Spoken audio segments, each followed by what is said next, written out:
ہمارے ملک کی ثقافت، تمدن، تہذیب دنیا کی بہترین ثقافتوں میں شامل ہے، جن میں ہر رنگ موجود ہے۔ پانچوں صوبوں کی روایات، زبان، نسل اور مذہب سب ایک جیسے نہ ہوں پر ملتے جلتے ضرور ہیں، جو ایک زنجیر کی مانند ہیں، جو ہمیں ایک دوسرے سے جوڑے رکھتی ہے، اور ان سب کی بنیاد پاکستان ہے۔ ہمارے ملک میں مختلف مذاہب، زبان، رنگ اور نسل کے لوگ آباد ہیں، مگر ثقافتی لحاظ سے کبھی الگ نہیں لگے، اور یہی لوگ جب ملک سے باہر رہائش پذیر ہوتے ہیں تو ایک دوسرے کے مزید قریب آتے ہیں۔ نیو یارک میں چند دن پہلے ایک نئی آرگنائزیشن کا انعقاد ہوا جس کا نام آیان کمیونٹی آرگنائزیشن تھا، جس کی تقریبی رونمائی بڑی گرمجوشی سے کی گئی۔ آیان کمیونٹی آرگنائزیشن بچوں کی مینٹل ہیلتھ اور ان کی بہترین تعلیمی تربیت پر زور دیتی ہے۔ اس تنظیم کا آیان کمیونٹی آرگنائزیشن بچوں کی مینٹل ہیلتھ اور اس کے بہترین تعلیم پر خصوصی توجہ دیتی ہے۔ اس تنظیم کو کامیاب بنانے میں کافی لوگوں کی کوشش شامل ہے۔ ان میں ان آرگنائزیشن کی صدر بیگم سر فہرست ہیں۔ اس آرگنائزیشن کا بچوں کی تعلیم اور مینٹل ہیلتھ کے پروگرام کو کافی سراہا گیا۔ مقررین اسے تہہ دل سے شکریہ ادا کیا گیا اور جس میں بچوں کی تعلیمی اور ذہنی توجہ کو بہترین عمل قرار دیا گیا۔ تقریب کے مہمان خصوصی ڈپٹی کونسلر جنرل عمر شیخ صاحب اور اس کے علاوہ بہت سے محترم شرکاء بھی شامل تھے۔ مختلف علاقائی پروگرام پیش کیے گئے جنہیں پانچوں صوبوں کی خوبصورتی کو علاقائی رقص کی صورت میں اجاگر کیا گیا۔ یہ تنظیم صرف نیو یارک میں فعال نہیں بلکہ پاکستان کے شمالی علاقہ جات میں بھی کام کر رہی ہے۔ اس تنظیم کے صدر صاحبہ نے اس کو کامیاب بنانے کی بہترین کوشش کی ہے۔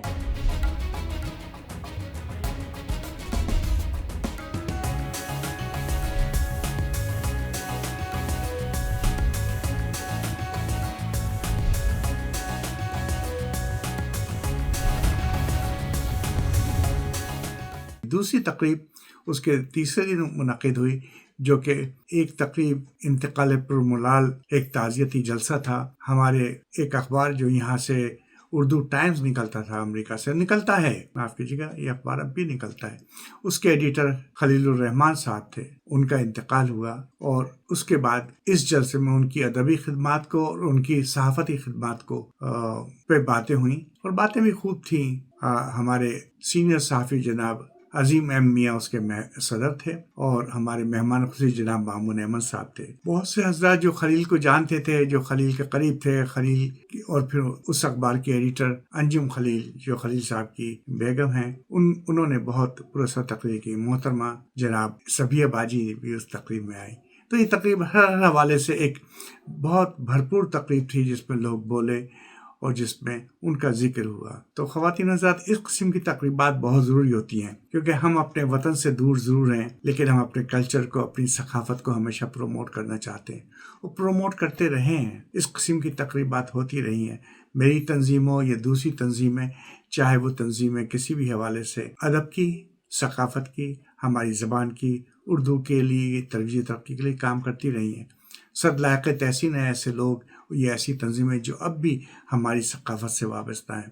ان تقاریب کا ہونا، ان چیزوں کا ہونا اس بات کا ثبوت ہے کہ ہم ٹھیک ہے اپنے وطن سے تو نکل آئے ہیں، لیکن وطن ہم میں سے نہیں نکلا ہے۔ اب جب موسم اچھا ہو جاتا ہے تو یقیناً پہ مشاعرے بھی شروع ہوتے ہیں، پھر جلد سے جلوس بھی شریک ہوتے ہیں، اور بہت سے لوگ پاکستان سے آتے جاتے رہتے ہیں، اور اس قسم کی تقاریب ہوتی رہتی ہیں۔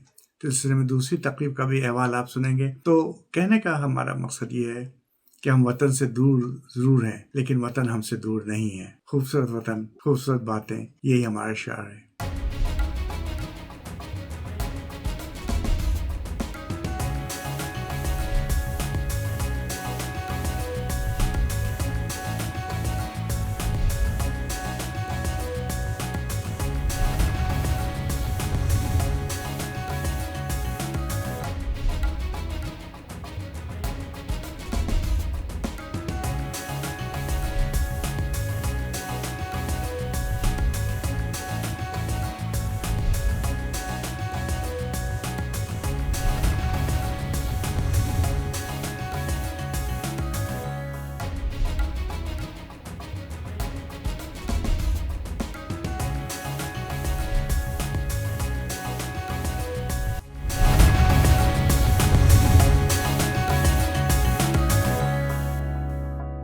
نیو یارک میں گھر کی خرید و فروخت کے لیے بس ایک ہی نام یاد رکھیں، American dream homes. Professional broker Ali Rafaqat اور سید وسیم ہمہ وقت آپ کی مدد کے لیے تیار ہیں۔ ان نمبرز پر فون کیجئے۔ American dream homes